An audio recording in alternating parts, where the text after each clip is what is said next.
Magandang araw at ito po ang ating panibagong update. Nagisa nga po sa kanyang sariling mantika itong si Laila de Lima dahil ang inaakala niya na ang pagdinig sa Quadcom ay ang kanyang pagkakataon na sumikat at tuluyang mabira itong dating presidente na si Tatay Digong. Abay, may isang congressman na tinanong at kinwestiyon ang kakayanan ni Laila de Lima at kung bakit di umano hindi niya nakasuhan, hindi niya napakulong itong si PRRD na napakarami naman umano ang kanyang mga allegation. Kumbaga, napakaraming chismis ni De Lima kaya wala po siyang kaso na na-file o hindi niya man lang napakulong si PRRD noon. Naging CHR, naging secretary po ng Department of Justice, naging senador pa. Puro lang chismis at paninira ang ginagawa sa mga Duterte at hanggang ngayon, ganun pa rin ang kanilang script na sinusundan at ginagamit pa ngayon ng mga nasa Quadcom. Alright. CHR head, you made an investigation dun sa Loud Quarry, tama po ba? Yes, we were trying to locate the mass graves. The mass graves. Yes, unfortunately. Yan ang fake na allegation, yung mass grave daw po mga kababayan. Pero wala pong nakitang mass grave itong si Laila de Lima. Inikot na po nila yung sinasabi nilang lugar, yung sinasabi nila, no, ang tinutukoy ng kanyang informante, pero tinawanan lamang po sila ni PRRD dahil yan po ay isang malinaw na kasinungalingan. We didn't go there. Nako, magsubok ka na lang ng Sabad de Lima ni Junel. Enough. Kasi the Laud Quarry is sinungaling. Kung talagang gusto niyang hukayin, kahit sa gitna pa yan ng pinaka malayo na kabundukan, dahil sinasabi mo na may ebidensya na magpapatunay na talagang totoo yung mga allegation kay PRRD, gawan mo ng paraan yan. Pusang gala, si HR ka, naging secretary ka pa ng Department of Justice, hindi mo magawa. Di ba? Utusan mo mga pulis dyan, oh. Pwede kang gumamit ng sundalo, pero hindi mo nagawa kasi sinungaling. Yeah. It's a cliff, diba? It's a cliff. It's a cliff. So yung team po namin, it's a small team, CHR and CIDG, went to that particular area at may nakita kami isa o dalawa na Nako, Laila, itigil mo na yan. skeleton. Ginawa mo lang yung cemetery eh. Bungo. But no mass grave. Wala. No mass grave yun in naman that pala particular area. Wala po kami na-discover. We tried to dig several times. And dalawa lang po ata ang bones yung nakita namin. And then we were told later that Baka sa pusa yun. hindi yun. That particular point. Mas mataas pa daw Na location. na location. Daw. Ibig sabihin, walang kasiguraduhan. Kasi kung totoo yung sinasabi na nandoon nakalagay yung libingan na sinasabi ng kanyang source, edi pwede nilang ipahukay. Bakit hindi niya ipinahukay? No? Kasi wala po siyang sapat na basihan. At nagdududa na rin siguro itong si De Lima na ang sinasabi ng kanyang source ay hindi totoo at niloloko lang po siya. In the first place, bakit sila naghukay sa naunang itinuro sa kanila?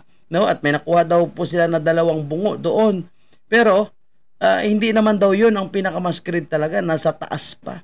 Kung talagang interesado siya, no, at nakasigurado siya na kaya niyang ipakulong, kaya niyang kasuhan si PRRD, dapat inakyat nila. Pwede naman siya magutos, magamit siya ng machines, 'di ba? Pero walang nangyari, no? Hindi niya napatunayan. Hanggang ngayon, ito at ito pa rin ang kanilang allegation. Ang nakakabubulang po, no, mga kababayan, kasi itong mga kongresista na nasa Quadcom, kunwari, paniwalang-paniwala din po sila. Pero sa kanilang sarili, alam nila na ito ay walang katotohanan at ito ay pawang parte lamang ng pamumulitika. Politically motivated ang nangyayaring Quadcom. At itong si De Lima, tingnan mo, di ba? Parang na-refresh lang. At ito na nga, ang sabi natin, na siya po yung napapahiya sa pagkakataong ito. Alright. Now, ang question ko lang, it's really bothered me. But I know that this was also asked of you dun sa Senate. I just didn't get your answer. Now, you were like a dog on a bone when you were investigating that as CHR head. But what happened to this investigation when you became Secretary of Justice? Left. Ba't parang biglang nawala yung focus on this particular investigation? When I left, wala pa ho yung resolution ng CHR. Bring it back to the CHR, but you were already Secretary of Justice. You could have done more, di ba? But at Frankly that point, speaking po, I mean, at that point, ano po yung hindi pa magiging ready and strong to file cases. Kasi we interviewed. directed law enforcement agencies to conduct further investigations on the matter, like NBI or...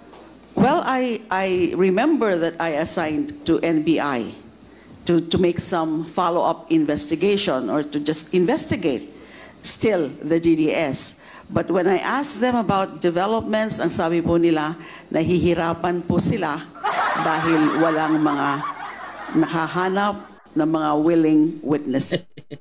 Napakaraming palusot ni Dilimaw, mga kababayan. Patunay lang na talagang hindi totoo. Napakasinungaling mo. So are you saying po na you were able to do more as CHR head rather than as Secretary of Justice? Yes, because Iyon, yes. Talagang wala po siyang ginawa, no? At ang ginawa niya, nung kanyang naging CHR po siya, ay puro pamumulitika. Nung naging Department of Justice naman siya, ang ginagawa niya po is puro junel-junel. Nandoon sa loob ng bilibid, no? Nakikiparte, nakikipagsayawan doon, nakikipagsayaw. Diyos ko po, paano niya mapapatunayan itong mga allegation niya kay PRRD? Kasi mismo ang taga Davao nagsasabi na napakasinungaling ni Dilima at wala ni isang nakaalam sa mga ganyang klaseng allegation. Sabi nga po ng mga taga Davao, buti pa si Dilima, alam niya po yung mga nangyayari dito sa Davao. Kami nga po hindi namin alam yung may mga ganyan-ganyan kasi wala namang ganyan.